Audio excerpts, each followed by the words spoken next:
All right, good morning, guys. I am on another morning walk by myself out here by the local elementary school, and yeah, it's a pretty nice little neighborhood. I live in a what would you call in the real estate industry a B or C neighborhood. Definitely not an A suburban type, but definitely not like a D ghetto type of place. So yeah, it's a nice little middle of the road neighborhood.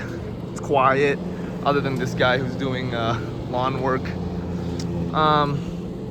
It's a down day in the stock market today, which is totally fine. You know, it's June 12 when I'm recording this. And the last week or two has been hot, man, hot. I've gained a good amount in my stock portfolio over the last 2 weeks. And hopefully we get some trade deals done with China. When that happens, ooh, oh, and if Jerome Powell lowers the Fed interest rate, if those two things happen at the same time, oh my God, I think it's gonna be a generational bull run. I was talking to my friend, my closest friend who's out of town, and me and him are just been, ever since April 2025, we've just been pouring pretty much every cent that we have, minus like the emergency fund, into the stock portfolio, because like if the perfect storm happens, which would be everything dropped in April, so prices were cheap. Interest rates are set to go up because inflation has gone down and the economy needs some stimulation. On top of that, trade deals actually go through with China. If those things happen, I'm telling you guys, generational bull market. You know, this is not, I'm not telling you to do the same, okay? This is not financial advice. This is just what me and my friend are doing, and I just wanted to share with you guys. Let me cross the street and get some shade. Jesus, hot out here. Topic for this video, you know, I was looking through my stock portfolio and I just wanted to see like what stocks have I doubled or more my money in, aka what have I gotten 100% gains in. You know, fun little exercise of looking back, what stocks have come and gone, what stocks did I buy, and what stocks have I sold out of. Typically I sell out of stocks when they're not going to be good anymore, or when I've made a significant amount of gains in, and I decide to take some profits. So anyway, I got a little cheat sheet here and I made a little list of what stocks those are. So first stock on the list, Palantir. Yep, Palantir. I feel like Palantir is like the Nvidia of 2025 because everyone's talking about it, because you know it has more than 10x. Personally speaking, I had a plus 1,000 plus gain on it. So I have more than 11x my money in Palantir. I've taken huge profits out of this year. The PE ratio got crazy. It got to like 330 or something like that. And when I saw that, I was like, man, this thing got way too hot, way too fast. I gotta sell out of it. And if the stock price keeps going up and the PE ratio keeps going up, I'm gonna continue to take profits out of Palantir. I do still have like a tiny bit of shares left from the original, but I've sold, I'd say 90% of my position in Palantir. Yeah, I got into the Palantir stock when it was still like single digits back in like 2022. Yeah, 2022. Because I remember back then I was buying PayPal heavy and Palantir heavy, but PayPal has done nothing over the last 2 years, and Palantir has just been popping off. So that's one of my that's my biggest winner of all time in my stock portfolio. Another one on the 2x club is Meta, aka Facebook. I started buying Meta also in 2022. Actually, I have to revise that. I was buying Palantir and PayPal in 2023. I was buying Meta in 2022 when it dropped under $100. So with Meta, I bought shares in the 90s, I bought shares in the hundreds, I bought shares in the 200s, and then I didn't buy shares up to the 300s, but I did buy shares at like 270s. And for that, overall, my whole position, I've made, I believe, 300+%, something there. Now, like Palantir, I sold out of a good amount of that position. I wouldn't say not as much as Palantir. I only sold out about half the position. And that's because I don't see as much risk with Meta. The PE ratio is still pretty good if you guys check. and they have a lot of like growth still ahead in terms of like Meta making, you know, threads and still expanding ad revenue with Facebook and Instagram, and now they just added it on Threads. They got the Meta glasses, the Meta Ray-Bans. So and AI, Meta has a lot of AI projects that they're working on. So I know right now they're in the 600-700s, but man, that could be 1,000 by the end of this year. So I'm definitely keeping some position in Meta because there's still some juice to be squeezed from that fruit. All right, next stock that's in my plus 100 club, my 2x club, is Tesla. Tesla, yes. So I've bought in and out of Tesla throughout the last 3 years, and I've made 2x in Tesla, I think 2 different times. I bought some Tesla stock, I think back in 2021, 2022, and then it doubled, and then I sold completely out of Tesla, and then it tanked again sometime in 24, 25, and then it doubled again, and then I sold out of all of it. I think I might have a really tiny position in Tesla still. Like I'm talking like 10 shares. But yeah, Tesla's made me 2x twice, which is the only stock I believe that has ever done that for me, where I bought it, sold completely out of it, got back into it, made another double, sold out of it again. So that is fantastic. Tesla's not doing so hot today. They are always on the news, and not for good reasons. You know, back in the day, Tesla was always on the news because they would make some new technological or automobile breakthrough, and now they're on the news because of Elon Musk putting stuff on Twitter and his cars getting vandalized in the protests. So because of that, you know, I think Tesla has a lot of competition in China in terms of EVs, and their CEO is just not focused. You know, Elon's doing Doge and political stuff, so probably not the best thing to keep your position on in terms of, is it really gonna have a bunch of advantageous growth in the near future? Probably not. So yeah, but Tesla treated me well in the past. Can't say anything bad, and no complaints. Next, Amazon. That one's giving me plus 100%, but like just 100%. I think it was like 103 or 105, something like that. With Tesla, I don't know if I said, but Tesla made me 100% twice. I think the first one was like also in the low 100s, like 105, and then most recently like 120%. So, but back on Amazon, yeah, that's made me in the low 100s, like 103, 105%. With Amazon, you know, they're already established. I have a tiny position in Amazon. We're talking like $3,000-4,000 because I've sold out of the majority of the position. Amazon has a lot of growth left, especially with the AI cycle, you know, still in its infancy, and Amazon itself is still growing. There's a bunch of countries that Amazon is still not participating in. Like I was just recently in the Philippines, and there's no Amazon in the Philippines, and that's a population of 110 million people that they are not accessing with their services. So there's a lot of international growth potential with Amazon, a lot of AI potential with Amazon. There's even Amazon Web Services that can still be expanded. So there's a lot of growth there. Is it gonna have another 2x growth? I don't see it happening in the next 2 or 3 years. Like I don't see it 2xing. And so I really am mostly interested in stocks that can double my money. And so I just don't see Amazon being one of them. With that being said, Amazon is a great safety stock. You know you're gonna make money on Amazon. You know it's more than likely not gonna tank in price.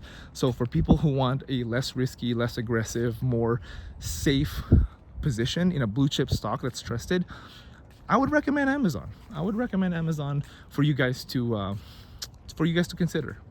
But yeah, Amazon's made me some money. Next up, SoFi. That's another one that's kind of starting to get a hype rally right now. Seems like every time I log on to YouTube or access any kind of like financial media, someone's talking about SoFi. It's been moving lately. I think it's up like 20-30% as of recent. I got into SoFi. Oh man, I have shares in like the 6s with SoFi, and right now we're at like $15.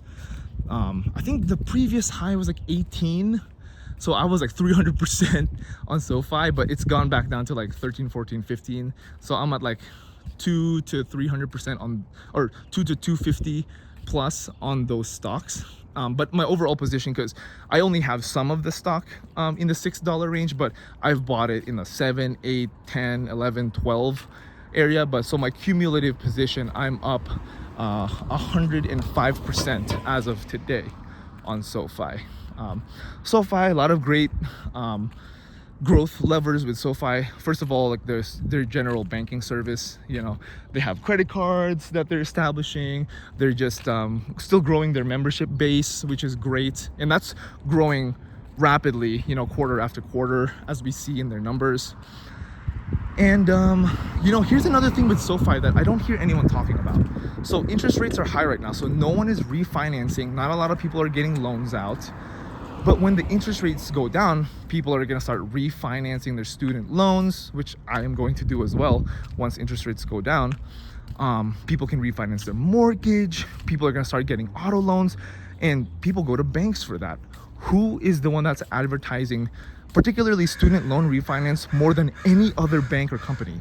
SoFi is. So if you guys, God, these crows are so loud.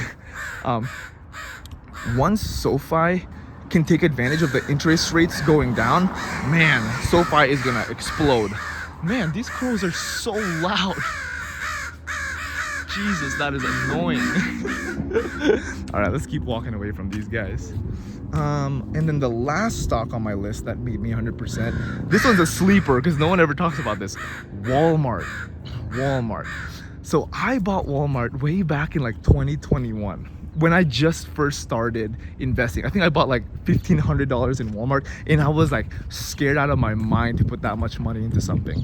And so why I chose Walmart at that time was because I wanted something I knew was safe and something that could get through a recession. And why Walmart? It's because when a recession happens, people stop shopping at Whole Foods. People stop shopping at Target because those are expensive places to get your necessities. If money's tight, where do people go to shop? Walmart. Walmart is where people go to shop. And so I was just like, wow, so this stock is more than likely gonna grow no matter what the political or economic climate is, because it's Walmart, everyone's gonna go there. And if a recession happens and the economy goes down, well, they're gonna get an even larger market share of people getting the necessities because they're gonna pull from those higher income, higher expense type places, like what I said, Target, Whole Foods, Sprouts. And so I was just like, wow, Walmart is a good stock that I don't have to worry about tanking and will more than likely make me money. Best case scenario, make me a lot of money. Well, long story short, 2 to 3 years after buying Walmart, it went up 140%. And so I completely sold out of my Walmart position. Super grateful that I did that. Actually, just talking about it right now gives me a lot of nostalgia because, man, it was like the good old days, you know. I really didn't know what I was doing. It was so scary to buy stocks, especially putting something like $1,500, you know, like now. Gosh, I don't even have a position that's as small as $1,500, but back then that was like my biggest position, and I was so afraid to buy it. But I'm really glad I did. And so those are all the stocks that have doubled my money ever since I started back in 21 and 22. That's Palantir, Meta, Tesla, Amazon, SoFi, and Walmart. I added on my list a couple of stocks that I think are going to be joining the club soon. And there's 2 stocks on that list. The first is ELF Cosmetics, ticker symbol ELF. If you're a girl or have a girlfriend that uses a lot of cosmetics, you guys know what ELF is. They're kind of like a bargain but still quality makeup producer. You can go to Walmart, Target, or like Sephora. You can see them. They're all over the place. They're pretty mainstream. But since they're cheap, all their products are made in China. And when all this tariff stuff happened, their prices tanked.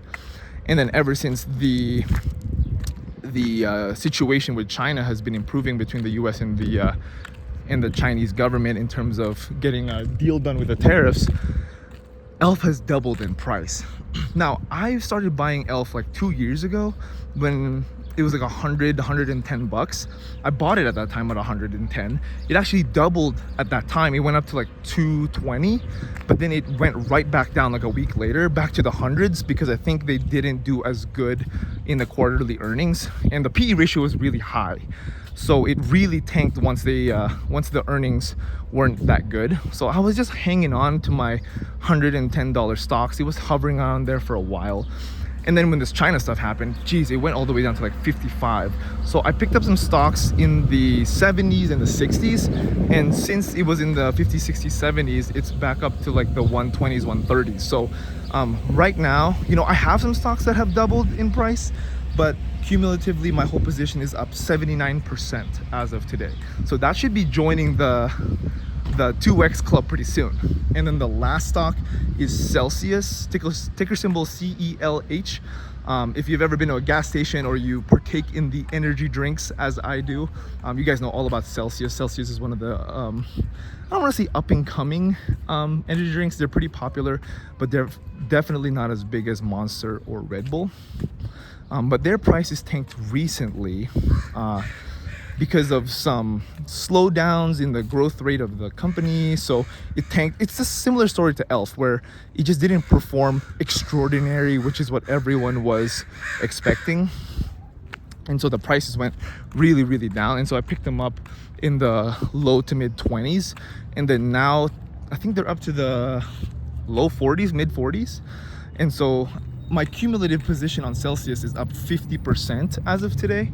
And so if it keeps going the way that it's been going, it should be joining the 2x club within the next 6 to 12 months. So I'm really, really hoping for that, to add 2 more members to the 2x club, make some more money for the year. And if you guys want to know what my stock strategy is on how I find these 2x opportunities in the stock market, I'll come up with a video recently. I kind of touched on it in one of my previous videos, but I'll make a kind of a video talking about my easy strategy, my no-brainer strategy that I use to find these opportunities in an upcoming video. So stay tuned for that. But otherwise, guys, thanks for watching. Let me know if there's any other subjects or topics, you know, financial wise, that you guys want to hear me talk about, and I'd be happy to cover it. And comment down below what you guys think, and let me know what stocks you guys 2x. You know, like, it's always hard to find new stocks because, God, there's like 4,000 or 5,000 stocks in the USA stock market. And so like finding good deals is just, you know, I just think of what companies I know, but I want to know what companies you guys know, if there's any sleepers out there, and I'll steal your ideas. And you guys can steal my ideas too. Totally welcome to do that. But otherwise, like I said, like and subscribe. Catch me on the next, guys. All right, take care.